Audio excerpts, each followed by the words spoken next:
afaka manao nininina tsy azo irana inko ary rehefa miresaka somary zavatra pragmatika kely tsika de zao a eo amin'ny andavanandrom-piainana maha kristiana antsika de zay raha mbola tsy nasehoan'andriamanitra zavatra ianao a aza maikamaika anao nininina rehefa anehoany zavatra ianao a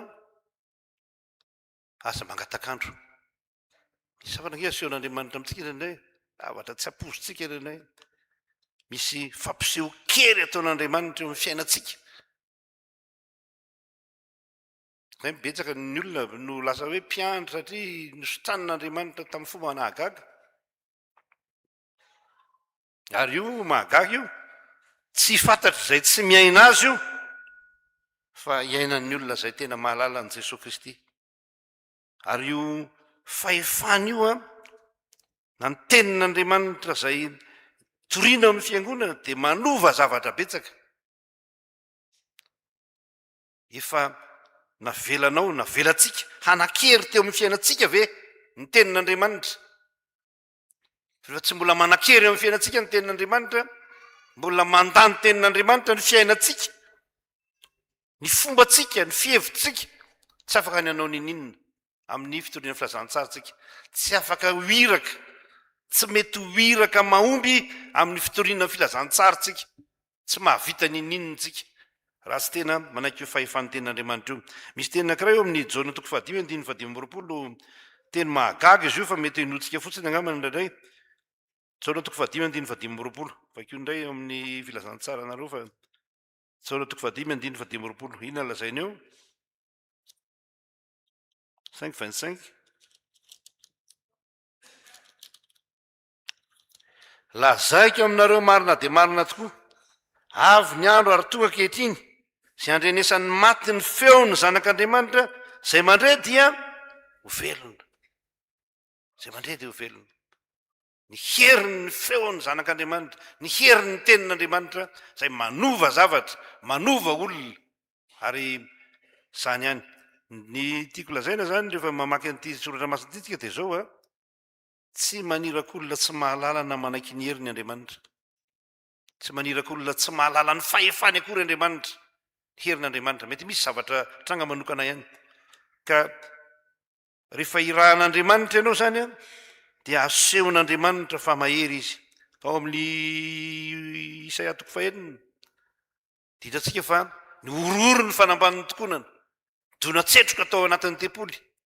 gaga isaia taitra moa ny tena mala fa tsy gaga taitra lozako fa maty a fa nahitan'andriamanitra ty teo amin'ny israely ny teolojia jiosy de zao tsy misy olona mahitan'andriamanitra ka ho velona tsisy olona afaka mifanatry tava amin'andriamanitra ka ho velona de taitra isaia ary hitatsika eo amin'ny tantaran'ny paoly lazain'ny asan'ny apôstoly toko fasivy fa nirana ny mpianatra anankiray andeha ampahiratra ny mason'ny paoly a zay nanehoan'andriamanitra ny voninahiny ka nanentsika ny fiangonana de tonga jambo tsy nahita de nampahiratina ny masony mampiseho ny heriny aloha andriamanitra zay ny dingana voalohany amin'ny fiantsony ianao asehony aminao ny heriny dia irahany ianao rehefa aveo da araka izy mirinareo aza mangatakandro fa mandevagna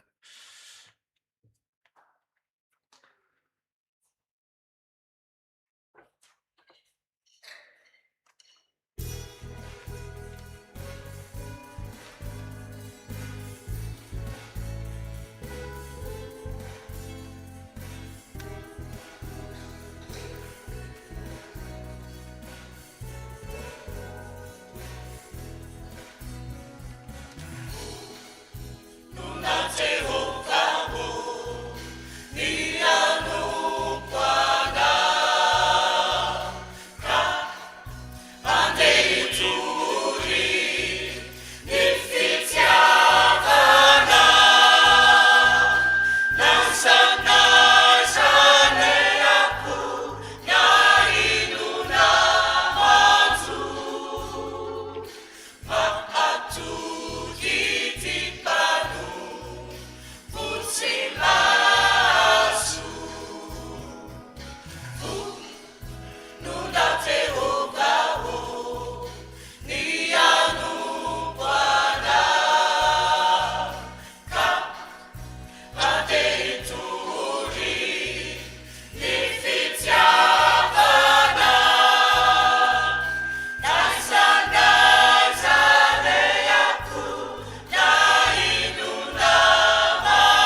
Ny dingana faharoa amin'ny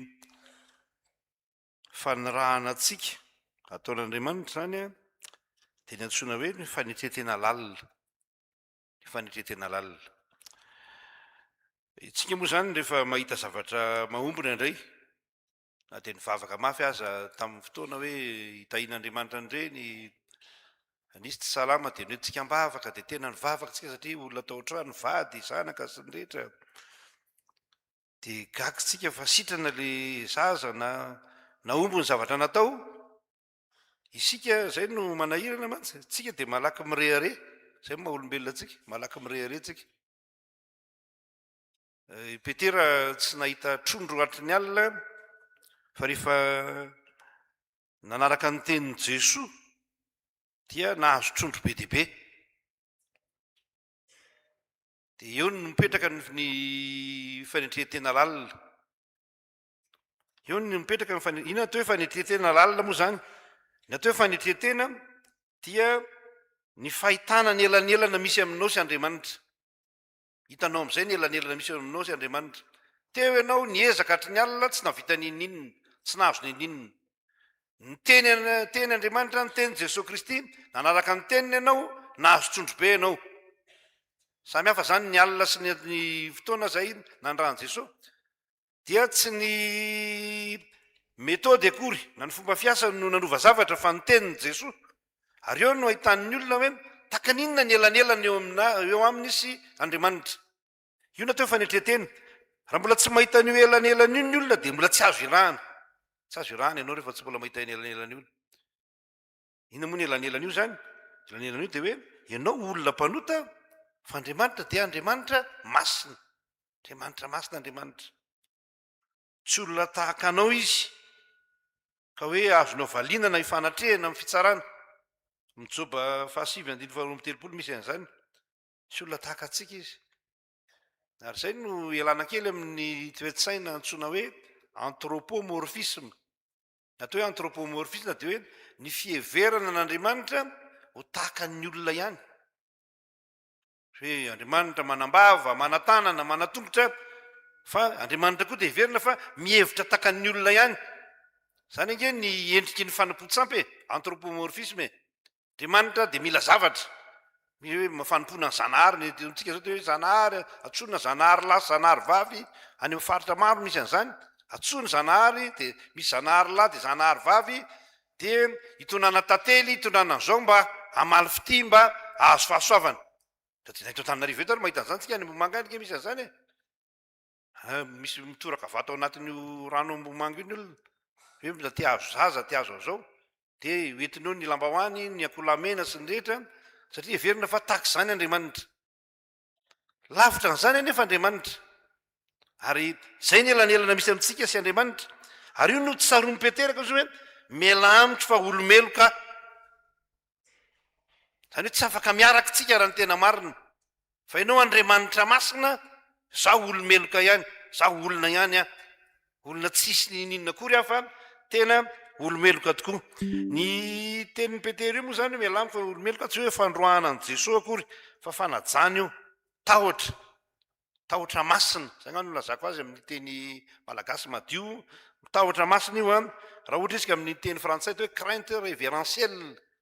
crainte révérentielle io zany hoe tena fanajana fatratra an' Jesosy Kristy fahalalana fa hafa mihitsy ty olony ity zay manatrika ty tsy mitovy amiko ty Joba moa rehefa notenen'Andriamanitra dia nahatsiaro tokoa fa vovoka sy lavenina izy ary zay no olany eo ny fifandraisana amin'Andriamanitra ary io natao hoe tsika moa de mpanota ny atao hoe mpanota io matsy ny fahadisoana kely rehefa tsy tena mamaky tsara amin'ny baiboly verin'ny olona hoe ny asa ataony no mampanota azy fotsiny fa ny natiora tsika mihitsy ny mpanota ny maha olona tsika mihitsy olombelona tsika mpanotatsika tsy misy olombelona ka tsy mpanota ary zany no ilana famelan-keloka ka ny fanetrena tena lalina dia azahoana famelan-keloka rehefa tsy nahazo famelan-keloka dia tsy afaka manao ninina amin'ny asan'Andriamanitra fa keo le Isaia 40 teo fa napetraka teo ambava ny afo nalaina tamin'ny tandra dia napetraka teo ambava de voavela ny elokao de taorina zay Andriamanitra Jehova Andriamanitra vao nyteny hoe iza no irako ary iza no andeha irakay ity aho irao tsy raharan'olona zany mbola mijanona fahotany olona mbola mitoetra olona fotsinotsotro zao vaingan'olona fotsinotsotro zao tsy miova tsy maninona fa de miziriziry amin'ny maha olona azy fotsiny tsy mahay mamela eloka tsy voavela eloka de miziriziry amin'ny maha olombelona mpanota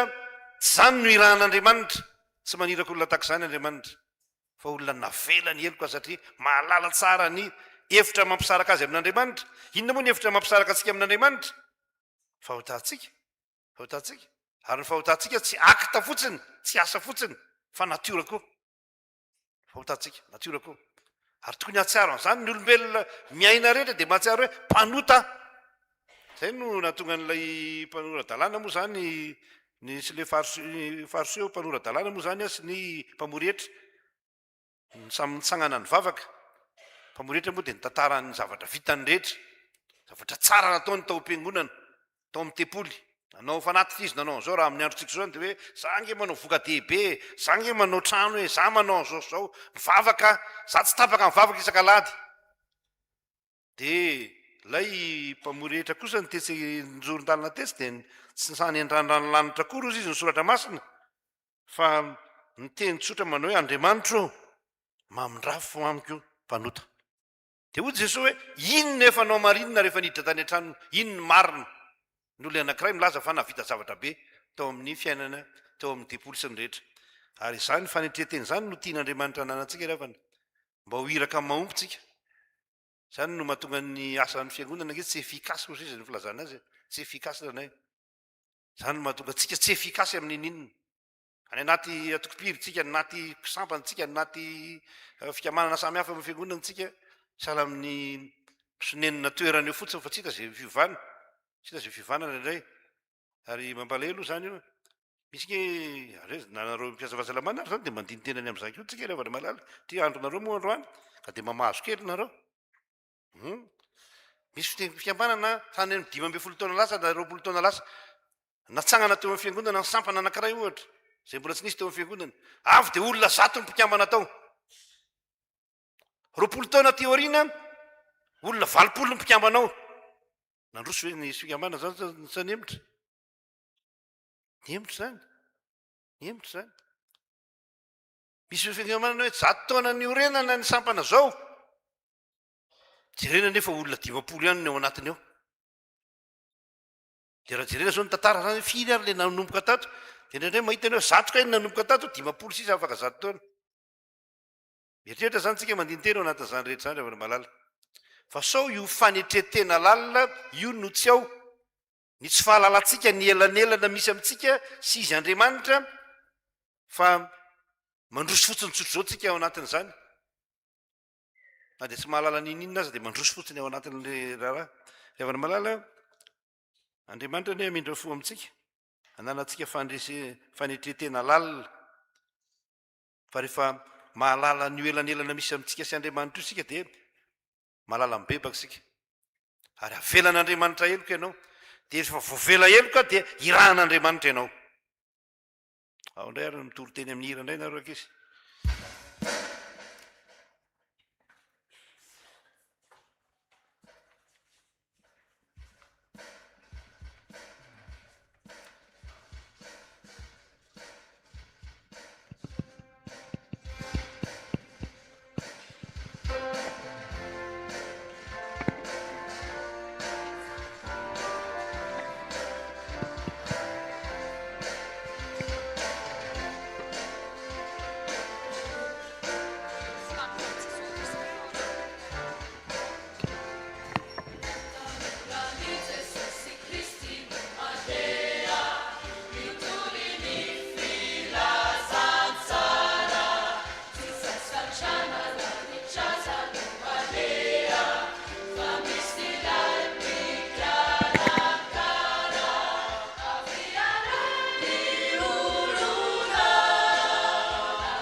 farany amaranantsika ny de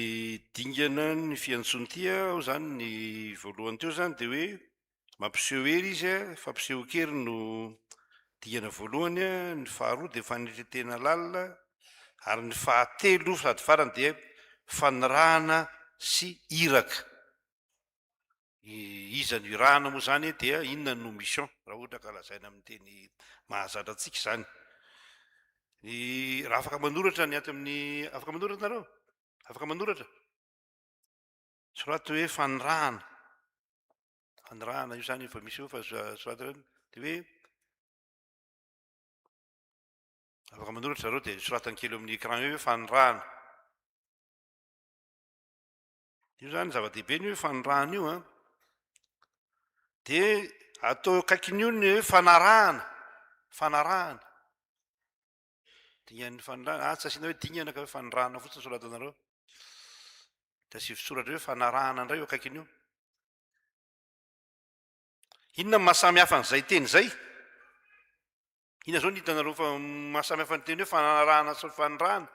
fanakaikely reo a inona ny litera ao zany amboarina kely fotsiny raha ohatra ka soloana a ny de lasa fanarahana zany hoe tsy mifanalavitra ny fanirahana sy ny fanarahana rehefa miresaka hoe fanirahana ianao dia le i kely zany de ataoko hoe izao mitodika aminao jesosy efa maniraka ianao io irahana io ianao io rahana io fa rehefa irahana ianao a dia ny irahana amin'ny soratra masina zany a rehefa mamaky an'ity pericube ty ianao dia irahana ianao a voalohan'ny ataonao dia ny manaraka azy ny ataonao voalohany fanarahana an' jesosy rehefa hoe fanarahana indray dia mitodika any aminy zany ianao le hoe a eo de hoe azy ny i zany de izao na ianao fa ny a de azy mitodika any aminy indray zany ianao ka ny olona irahana zany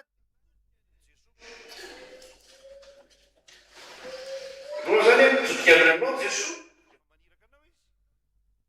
kosa dia mitodika any am' jesosy ny tsy avy tanin'ny olona ny mission ny tompoko de zao tsy mitodika any am' jesosy fa mitodika any amin'ny olona zay ny tena olana zay hitako nandritra ny napastera de zay hitako olan'ny fiangonana zay any amin'ny olona no mitodika fa tsy mijery an' jesosy kristy tompony ny finoatsika sady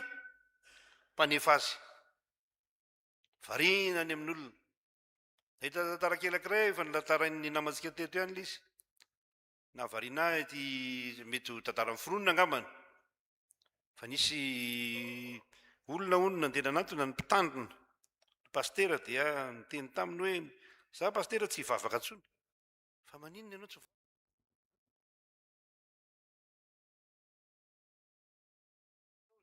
mivavaka kory le olona fa milalao telefona nataony ao mifosa olona fotsiny nataony ao leorina koa zao izy misy olona de tantara ny fiainana sy ny fifosany any an-tranony any sy ny rehetramanany andro am'izany ay tsy hivavaka ntsony ianao ao aro zy izy fa misy zavatra nangatahako aminao zavatra tsotra nangatahako aminao a ty vera feno rano ty ento manodidiny indro ny fiangonana aza azera raha vitanao tazomina tanana felatanana zao zany de netina nanodidina indro ny fiangonana de le tazomina moa zany de mifantoka tsara am'ilay vera zany ny eritreritra de niodina indro ny fiangonana tsy nianjera le vera de inona ny tianao lazaina pastera fa vitako ty zao zy izy inona natonga nao vita navita azy vitako satria le vera ny tena atao an-tsaiko ka rehefa vera jesosy ny tena ataontsika ao an-tsaina fa aza mitodika ny hafa raha io olona rehetra sy fahotan'ny olona ty am-piangonana io ny eritreretinao tsy mivavaka mandrakizay ianao zany ngeny izy e zany ty fiainany ty zany ty fiainam-piangonany ty raha zay olona mifoso olona sy olona manaratsy olona any ny eritreretinao na iza pastera ty tsy pasterako fa tsy pastera ntsony antak'izay ka mitsika zany de mila manaraka an' jesosy de io le hoe ary de nafono izy izy a mamaky le texte moatsika moa zany toko fadimy io any fa aloha mivakina ny texte manjary lasa mamorona inona norazainao am'ilay hoe naninona ozy izy ny zavatra rehetra natao inona ozy ny zavatra rehetra ary de nahafoy ny zavatra rehetra izy ka nanaraka an' jesosy nahafoy ny zavatra rehetra rehefa manaraka an' jesosy de manadino mahafoy ny zavatra maro mahafoy ny zavatra maro anao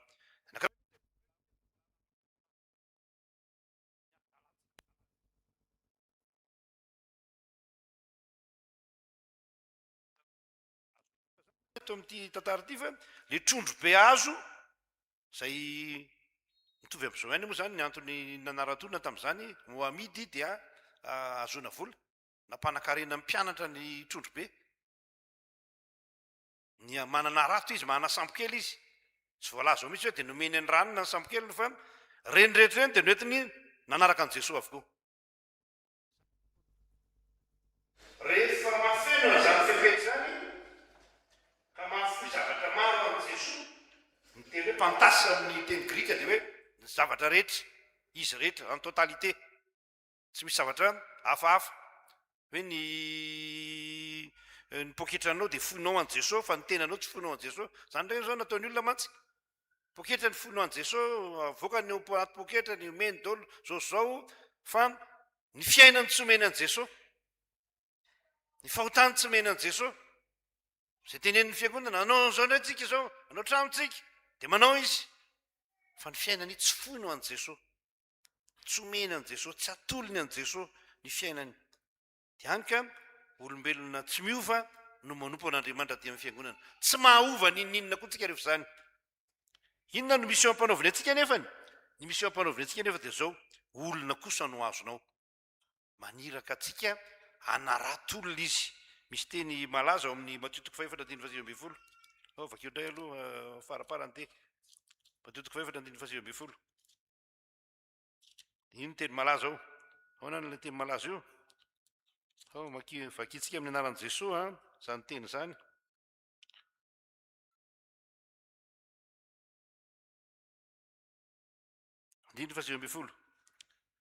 amin'ny anaran'i Jesosy manao hoe arody Jesosy taminy andeha anaraka fa ataoko mpanarato-olona ianareo satria hoe andeha anaraka fa ataoko mpisahato-olona ianareo hainareo zany teny hoe misahato zany pitsikera ny fiainan'olona nareo ny anarantsika Jesosy tsy tsikera ny fiainan'olona andeha anaraka fa ataoko mpandroaka olona ianareo tsy ny rano Jesosy tsika amokany olona ty ambala andeha anaraka fa ataoko mpitsara olona ianareo tsy nataony tsy narano Jesosy tsika andeha hitsara ny hafa ty amin'ny fiangonana fa andeha anaraka fa ataoko mpanarato-olona ianareo misy ivana be am'izao fotoana zao eo amin'ny resako kely any ty na dia matetika amin'ny resaka kely an'izy io ary eo amin'ny teknôlôjia vaovao manontany zao dia misy latsony hoe automatisation ataon'ny ampiasaina zany io iny fangiana-pandeha 4G ananatsika io dia be dia be zany any an-tafy moa zany efa tena malaza be izy io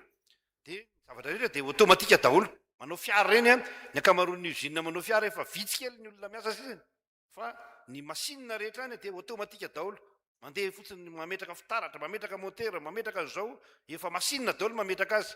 any amin'ny any sinina azy manareo zay mpakany sinina moa dia mety mahita an'izany any dia efa misy antsona hoe imprimante 3D amin'ny endrika ngeda be dia tranoa imprimante manao azy zay karazana imprimante zay manao azy vetivety kely herinandro tababolana dia efa vita ny trano misy ary 2 andro 3 andro dia mba vita trano izy dia reny zany lasa saina ny manam-pahaizana hoe raha izao no mitoy dia tsy mila olona tsony ny sehatra rehetra dia zay le mahatonga an'le hoe industrie 5G na 5.0 ndao averina indray efa ny olombelona no tena fototra ny zavatra rehetra aty amin'ny fiangonana ny olona no tena fototra ny zavatra rehetra matotsika tonga aty amin'ny fiangonana hitory ny filazantsara dia ny anaratolona no antondriantsika ty ny ahatonga ny olona ho azony Jesosy Kristy ny ahatonga atsika ho namany reny olony reny fa tsy ho fahavalony akory ny ahatonga atsika hamonjy ny hafa ka tsy hoe zay ratsy aty amin'ny fiangonana dia ho arina zay ratsy amin'ny fiarahamonina dia arina za dia mahita nray malahelo mihitsy satria misy olona aratsin'olona ny anaty Facebook na anaty toeraka fa ity olony ity olony ratsy ty maninony ity mbola eto tsia fiavana malala ny olona no anyrahany Jesosy atsika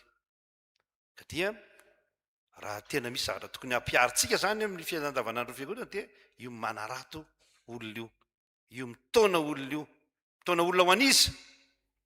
ho an'i Kristy ho an'Andriamanitra voninahitra rehavana malala fa ny zavatra tena ngeda be eo amin'ny fiainana fiangonana dia zao zay re aty am-piangonana dia ampiarina amin'ny fiainana andavanandro amen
Andetsika hivavaka riavatra.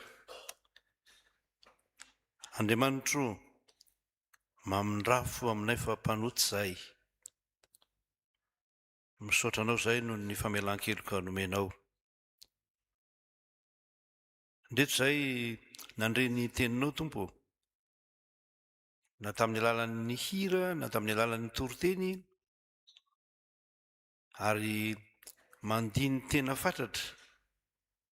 mieritreritra tokoa ny amin'ny mampanompon'Andriamanitra anay, mahirak'Andriamanitra ny fiangonana. Tefeo tena hiraka ao tokoa zahay, ka tsy ho lahany andro amin'ny zavatra hafa fa hanao ny asa nampanaovinao, hamita ny hiraka na ny ranao anay, dia ny anaraka anao hitory ny filazantsara, ny famonjena ka ho voavonjy ny olona izay mandre, fa izay rehetra mandre dia hitsangana amin'ny maty araka ny teninao raha teo. Ndreto zay tonga ny aran'ny vavaka teto tompo, matoko izay fa tena miteny aminay tokoa ianao, ary ao am-ponay ao dia mamolivoly nandrezan'ny teninao zany. Fantatrao fa te hiovy zay, te hiaina zavatra tsara kokoa noho izay hiainanay ankehitriny. Ampio ty fiangonanao ity mba hiainana izany tokoa izay rehetra. Apetraka eo am-pelantananao ny fiainanay manokana, ary entina mbavaka manokana ny mpiasa amin'ny fahasalamana izay nomena izao alahady izao. Toy izany koa ny tanora rehetra eto amin'ny fiangonana, mba ho tahinao ka hisotra amin'ny lalana marina sy tsara, dia arovy amina ratsy rehetra izay rehetra eto amin'izao fiangonanao izao, tehirizo ao anatin'ny firaisan-kina sy ny fifankatiavana, mba tsy ho raisina foana ny fanasan'ny tompo. Ataovy mahitsy fijery, mahitsy fiteny, mahitsy fo eo anatrehanao Andriamanitra, fa ny olona marina am-po no sitraka ao. Be dia be ny zavatra tiana angatahana, fa matoky anao zay, fa toy izay nataonao tamin'ny Petera no ataonao aminay koa. Raha izay rery no miezaka dia tsy mahefa na inona na inona zay, fa rehefa miaraka aminao zay dia mahomby. Fa dia miaraha aminay randava, fa teninao raha teo fa famantarana ny amin'ny fanondranao anay, ny fombanao anay, ka mombahan ny fiangonanao, mombahan kristianina tsiraray avy, mombahan sampana tsiraray avy eto amin'ny fiangonana ianao, fikamanana tsiraray avy eto amin'ny fiangonana, mba ahomby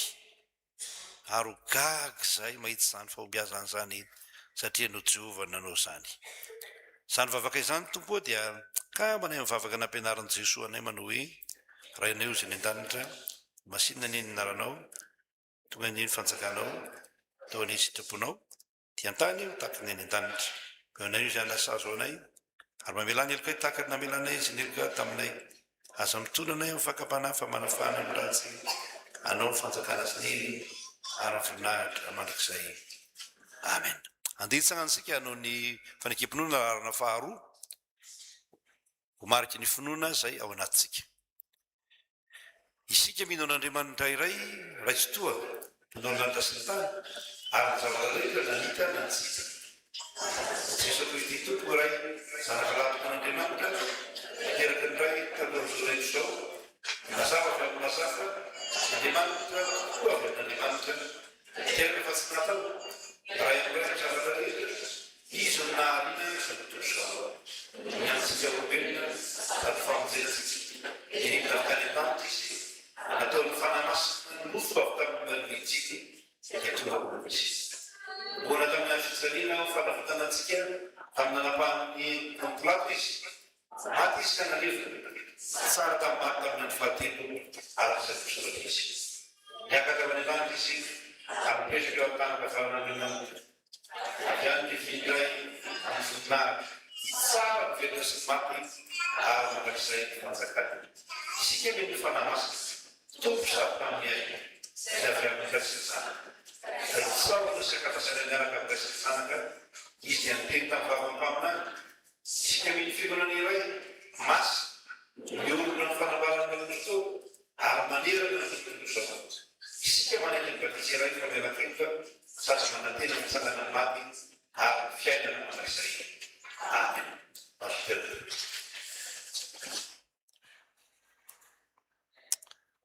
tonga amin'ny fotoana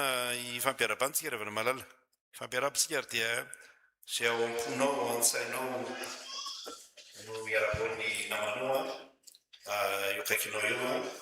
na efa mifakahita tany an-trano ary na aza ianareo dia arapoen'ny namanoa fa ny avady amiko dia hoe aminao ny fiadanana dia isia rehetra iraky Kristy zay.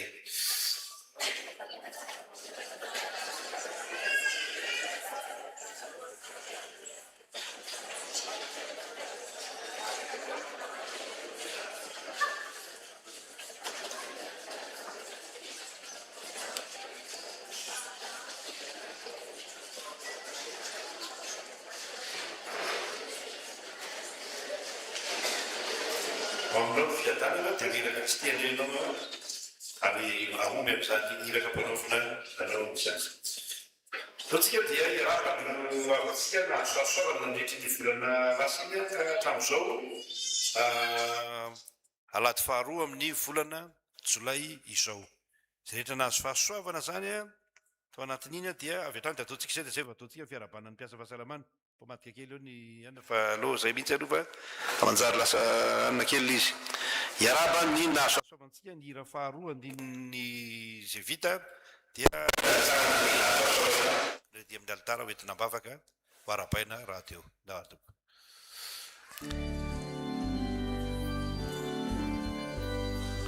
Volana jona dia ny volana jolay tapany.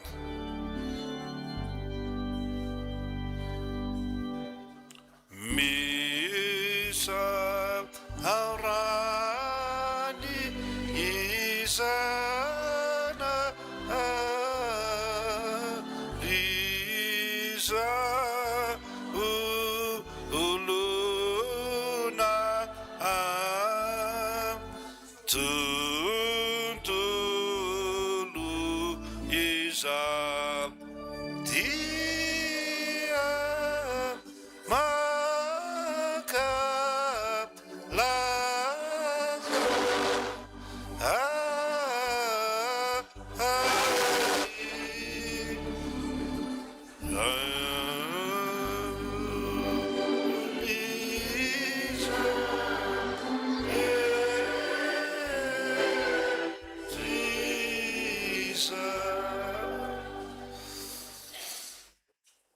Andriamanitsika ravana malala no ny amin'ity alahady ity indray zay tserovantsika nahazo fahasoavana afaka makeny amin'ny ilany sasany keny amin'ny alitara ilany eto amin'ny ilany eny sasany amin'ny ilany tsy amin'ny ilany ito amin'ny ilany ato tsy manana tsy manarika ny olona aza fa miorirana dia indreo indray nareo nahazo fahasoavana fa mitsingerina ny taona mitsingerina ny andro mitsingerina ny volana zay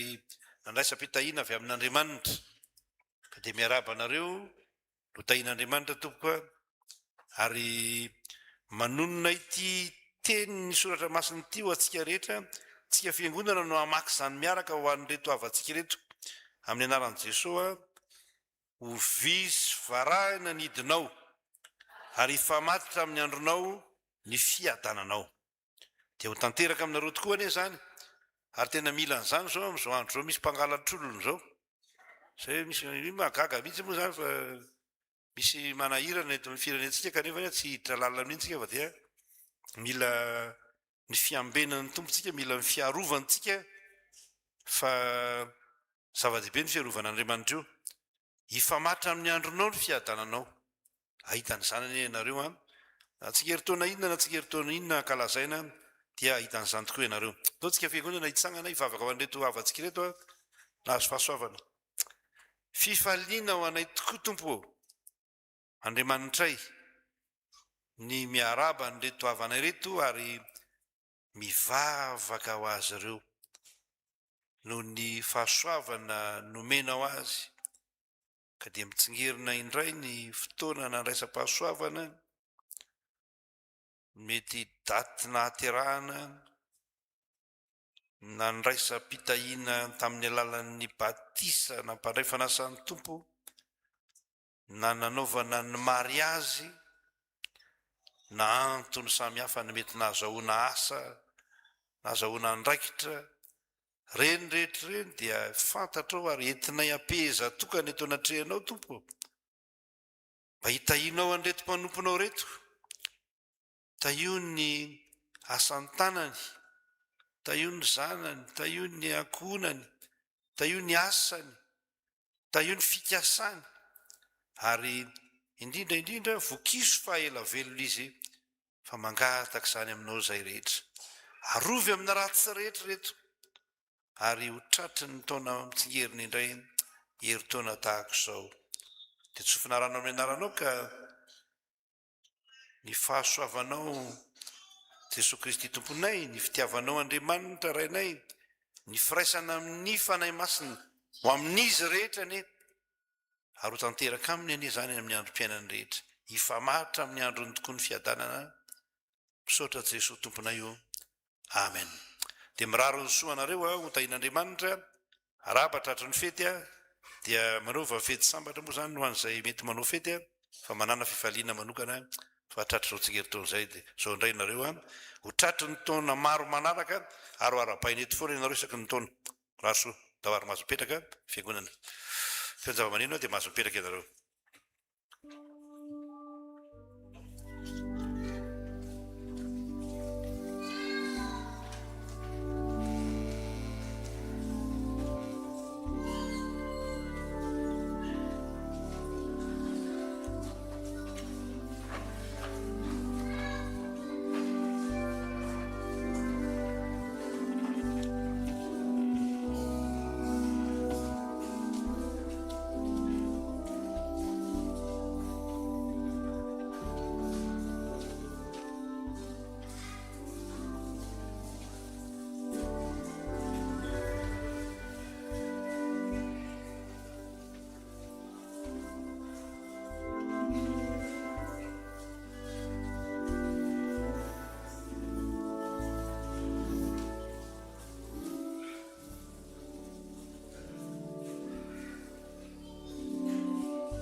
Irosika izao amin'ny fiaramanina ny piasan'ny fahasalamana.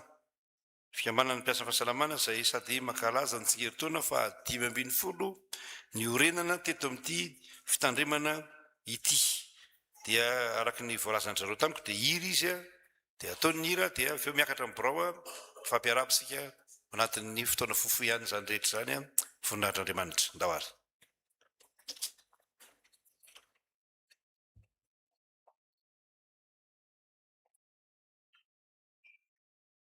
Verni renarò.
Mansoa brao takzankusika brao ny fitanemana.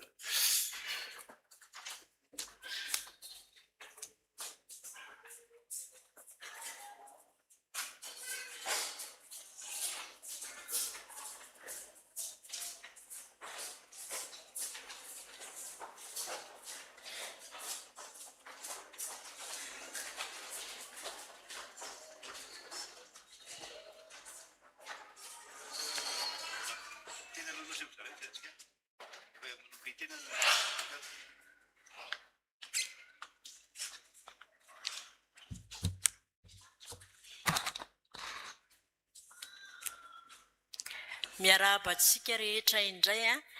amin'ity andro alahady ity ary manonatra ny fiadanan'ny tompo ao amintsika rehetra. Timoty voalohany, toko voalohany, andininy faharoa, ny teny toy izao ny teny faneva izay entinay ihany koa iarabanantsika rehetra amin'ny anaran'i Jesosy. Koa ianao anaka, aoka hiahery ao amin'ny fahasoavany Jesosy Kristy. Teny fiarabany zany antsika rehetra ary teny koa mampahery antsika rehetra ary indrindra nampahery anay nahafahanay ny hatrehana ny asa izay napetraky ny tompo taminay. Araky ny iranay teo koa dia fisaorana ho an'Andriamanitra voalohany indrindra satria izy ny lohan'ny zavatra rehetra. Izy tokoa ny tompony hery sy ny fahefana, nomba sy ny tay anay ary fahasoavana avy aminy tokoa natoy izao anay. Ka natratraranay tokoa zany hoe 15 taona ny orenana izany. Misaotra ny mpitandrina sy mpiroam-piangonana izahay nanome anay ny alalany koa afaka nankalaza izao 15 taona sy niara ny asa ary nanohana anay hatrany tanatin'ny fotoana rehetra. Misaotra ihany koa ny sampana sy ny fikambanana ny fiangonana niara ny asa taminay ary nanaiky koa niara nijoro taminay, niara ny asa ihany koa tamin'ny fanatosana ny asa rehetra. Feno 15 taona fikambanana raha niorina tamin'ny 12 Jolay 2024 tamin'ny alalam-pikambana maromaro. Ny mpikambana moa dia fitambarany ao anivony sy ao ansehatra ny fahasalamana rehetra, tsy dokotera ihany fa ny miasa ao amin'ny fahasalamana rehetra na paramedy izy na mbola mpianatra ary izy ao amin'ny sehatry ny fahasalamana na mpiasa birao any amin'ny hopitaly nataoko aza hoe hatramin'ny mpamafa-trano na gardien rehefa any amin'ny sehatry ny fahasalamana amin'ny hopitaly dia afaka tsonay ho mpikambana miaraka aminay. Ary na tsy ao anatin'izay sehatry ny fahasalamana zany ara fa liana ihany koa izy hoe hiara hiasa aminay dia raisinay an-tanandroa ary efa misy koa moa izany. Dia tsy eto amin'ny FJKM ihany fa misy aza mpitsabo any amin'ny fiangonana hafa, misy mihitsy ny zareo zao fa tonga manotrona manamafy zany fikambanana izany. Dia misaotra azy ireo izahay. Ny asan'ny fikambanana moa dia mazava ho azy fa resaka fahasalamana dia miorona ao anatin'izany hoe ahoana ny azahoan'ny olona rehetra ny fahasalamana. Tsy mijanona fotsiny ao amin'ny sehatry ny fitsaboana izahay hoe any an-trano, any an-tokantrano, any amin'ny hopitaly, fa tsy misaraka amin'ny fiangonana satria avy amin'Andriamanitra ny talenta, ny fahaizana, ny antsoina ary hiraka tokoa izahay anao zany asanay zany aty anivon'ny fiangonana ho an'ny mpiarabelona rehetra. Rehefa nankalaza ny 15 taona io izahay dia nisy hetsika ara-pahasalamana tokoa nataonay tamin'ny herinandro lasiny dia totosa soamantsara izany tao ny conférence débat izay nampianarana ny momba ny fahasalamana ara-batana, ara-tsaina, ara-panahy. Dia misaotra an'ireo nanoana anay zay tamin'ny fampianarana, misy tongety izy manotrina anay a, dia saorana satria tsy misaraka aminay mandrakariva. Dia nanao ny salon de la santé indray a tato amin'ny terrain, dia maromaro ihany aloha ny olona tonga tao a, nitily ny fahasalamana, ny zahamaso a, mijery ny diabeta sy ny cholestérol maromaro isan-karazany teo. Mbola mitohy ny asanay izany fa tsy hoe izao fankalazana 15 taona izao ihany, fa asanay mandrakariva zany a indroa na intelo isan-taona eo zay manao zany asa fitiliana sy fizahana maso izany. Ho toyin'izany a, mety maro ny tsy nanatrika ilay fampianarana, dia manomana izahay, mbola manomana fa mbola tsy vita, anao boky izahay a, dia anao rakitra an-tsary ihany koa ny fampianarana rehetra teto a, dia afaka misoratra anarana izay anjifa izany. Ny ato anatin'ny fikambanana dia misy karazany, dia ao koa ny misy hoe dentiste, ao ny misahana momba ny amin'ny zaza, ao ny pharmacienne, ao koa ny namanay a misy ny protésiste, izany hoe afaka manao ny solonify raha ohatra ka misy mila izany tsika rehetra. Dia misaotra antsika rehetra amin'ny faharetana ny ainanay. Manaraka izany a, ny antom-pijoroana ihany koa dia anisany mihitsy izay hatramin'ny atombohana no fikasana nangana centre médico social. Dia efa miainga tokoa moa izao ny arahan'ny fiangonana rehetra, ary ny rihana voalohany io ny hoe fikasana anaovana izany. Dia apetraka itsika amin'ny tompo ny fanatanterahana azy a, fa ainga kely no ahafahanay mba manolotra izay zakany tananay, dia manolotra izany ary izay ho amin'ny fiangonana. Roa tapitrisa ariary. Dia manaraka izany a, manao miara-miasa amin'ny sampana rehetra izay a, dia indrindra miasa fitohina filazantsara, dia manolotra valopokely koa izahay ho an'ny AFF hanampiana ny ifidianana gropy hoentindrina manao tafika masina. Dia izay atoko a, misaotra antsika rehetra naharitra hatramin'ny farany.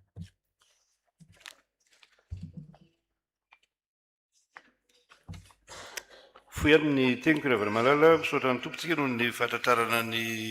15 taona ny fikamanam-piasa fahasalamana. Tombontsoa lehibe moa an'ny fiangonana ny vanaovana ny antsoina hoe regroupement professionnel tahaka izao a, ny fahasalamana mpampianatra ny efa misy eto moa zany fa mbola hitarina io amin'ny sehatra hafa ihany koa. Dia misaotra anareo amin'ny ezaka rehetra natao a, nandritra izay 15 taona izay a, ary indrindra fa tamin'ny herinandro ambony iny moa zany nisy ezaka manokana nataonareo a, dia ny fanampintsika tao anatin'izany ary isaorana ny tompo fa avy amin'Andriamanitra fa tsy avy amintsika raha teo. Ho azy rery ihany ny voninahitra, dia mampahery lalan-tava fa asa sarotra ny asa momba ny fahasalamana, ary ny firenentsika dia anisan'ireo tratra oriana amin'ilay resaka fahasalamana. Tratra oriantsika satria mpitsabo anankiray ho an'olona amina tampitrisany na amina netsiny a, raha mpitsabo anankiray ho an'olona vitsy dia vitsy a ivelany a, na tsy Afrika azy efa misy lasa lavitra antsika, fa dia mangataka amin'Andriamanitra tsika mba ho anisan'ny firenena ho tsara tsabo, tsara fahasalamana, ho salama ny firenentsika. Dia miarabanareo zay tratrizao andro lehibe zao a, hotahin'Andriamanitra ianareo. Ny faharoa dia misy reo ray aman-dreny izay efa nitatana ty fikamanana mpiasa fahasalamana ty a, ho akasitrahana tompoko amin'ny alalan'ny mari-pakasitrahana amen'ny fiangonana, dia anao an'izay tsika aloha vetivety a, dia aoriana izay tsika mivavaka ho anareo rehetra. Ianareo moa zany manao fanamiana menamena sy fotsifotsy. Ny fotsifotsy moa zany, ny mpitsabo moa zany dia fantatra amin'ny alalan'le blouse fotsifotsy, fa ny menamena dia hoe manome aina a, dia saripady a saripidy zany asa amenareo zany a,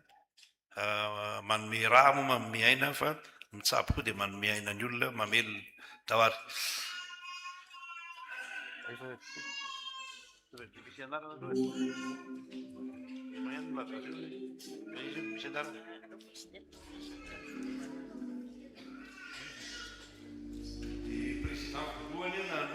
Nanorina ny fikambanana tamin'ny mpitandrana ny asa teto tamin'ny fotoan'andro a,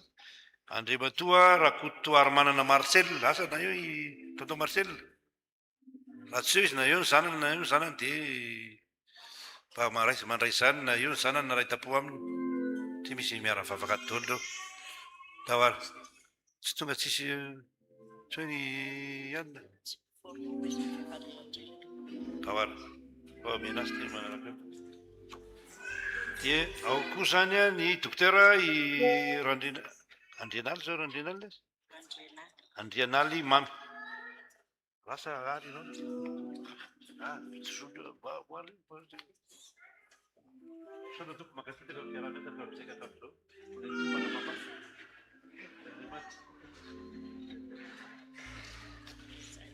zay nyteneny tamin'izay misaotra tompoka amin'ny fiara-miasa hatramin'izao ka hatramin'izay dia mbola hitomany mandra-pahafaty fiara-miasa ny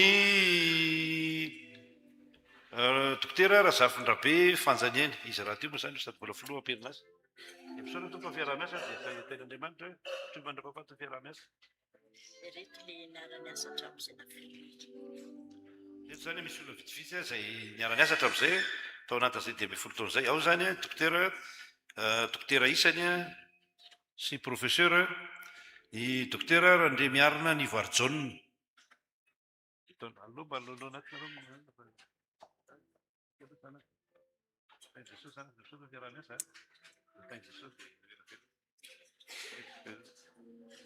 ny professeur Randre Manatsolovana Rindra raha tsy hoe professeur Lova dia mba misy afaka makazy vadiny ave tsy eo ve ny vadiny ny retapo aminy keo misy eo andro dia fa metsika azy manaraka aizo misy anandeo aizo tsy eo ka zo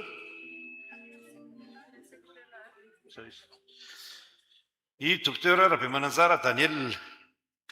koa sana premier culte Mananjara ka Mananjara Mananjara i docteur Tangtoy Aimé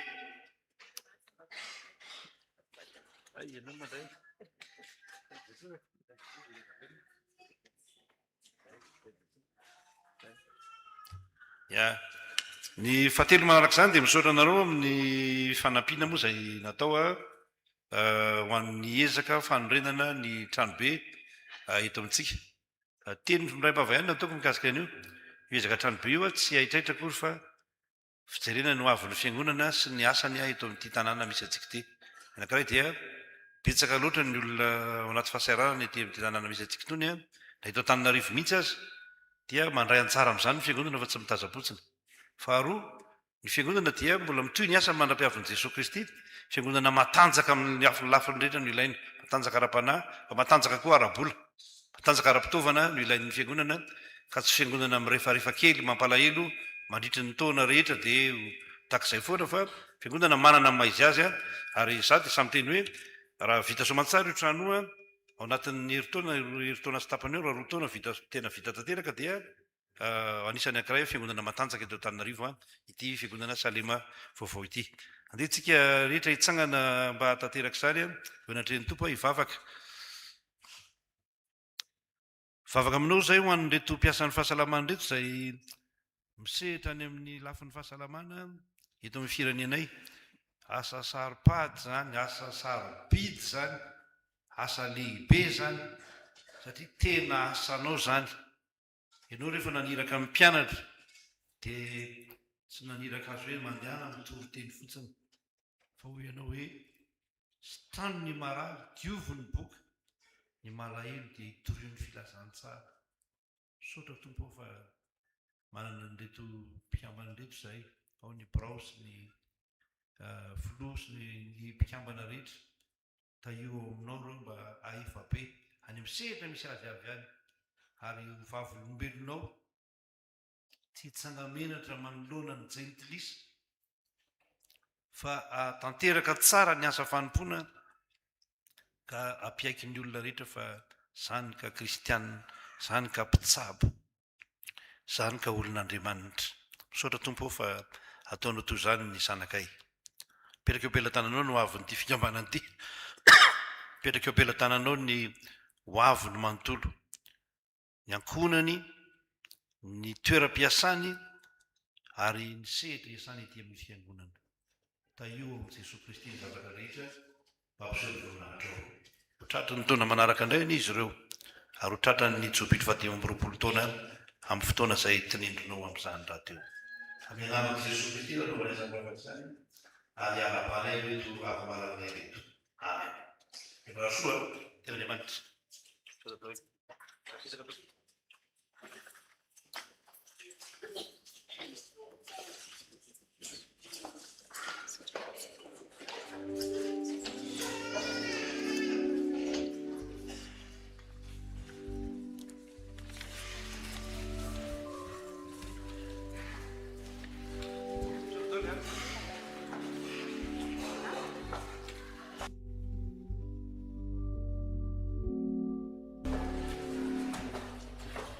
Marana izao fotoana izao tsika rehefa malala amin'ny alalan'ny fanoloran-tena ho an'Andriamanitra atokopira ny mihira mandritra izany, tsy haiko izay atokopira mihira moa fa mifanamina reo anankiroa manao ny hira mandritra ny rakitra. Ndao ary dia vita izay dia mandray ny tsotrano avy hatrany mialohan'ny alavan'ny hira, mialohan'ny tsotrano.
antsika ndrakitra zavatra anankiroa maria kely a anankiray dia misaotra nareo tompiro aloha fa mety tsara le hoe miaraka mira amin'ny zavatra sasany faharoa le fanokanana fanamina nresahana tamiko moa zany a tsika evitrigema tsy manokana fanamina fa mivavaka ho an'ny olona ary dia ny fanamina zany dia masina miaraka amintsika eny zay a dia tsangantsika n'olo tena ho an'ny tompo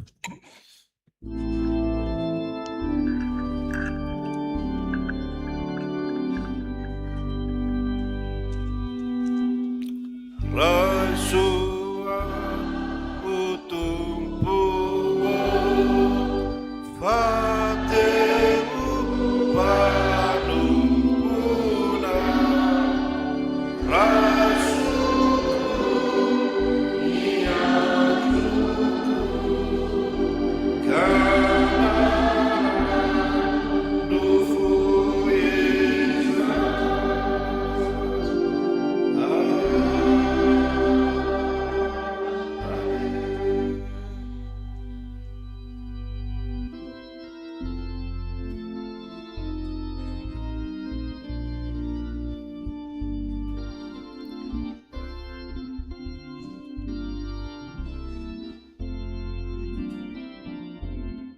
Emanu lutena wana famare nifesiam sunahu satude aku isamani arastu kumpuras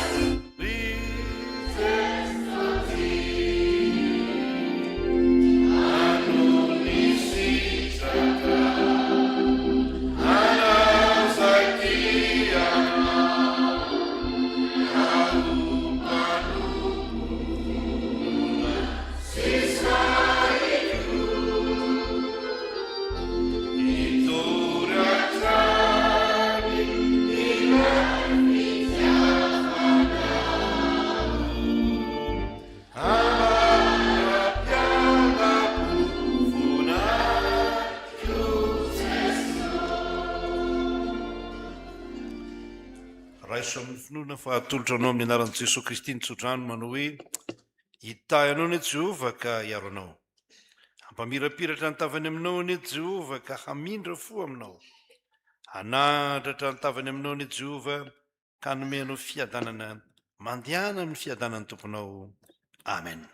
azoterana tompoka mivava ao anaty manginy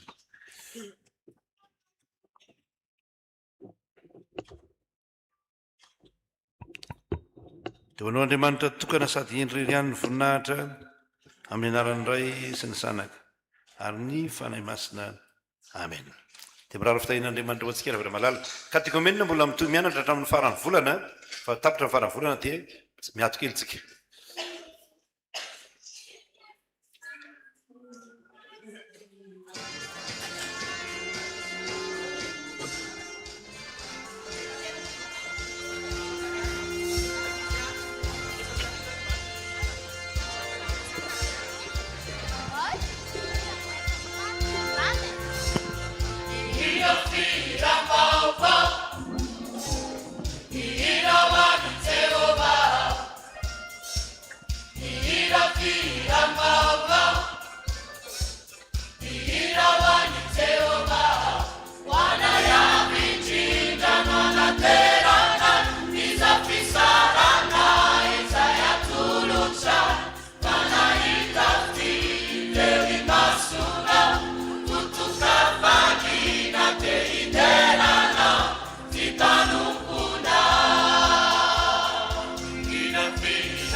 Ante ira fila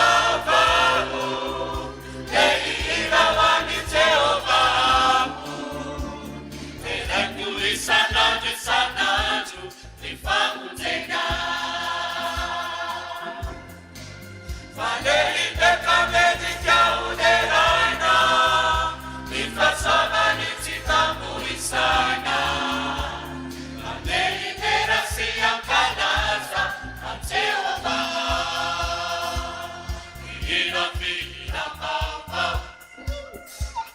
ihina wani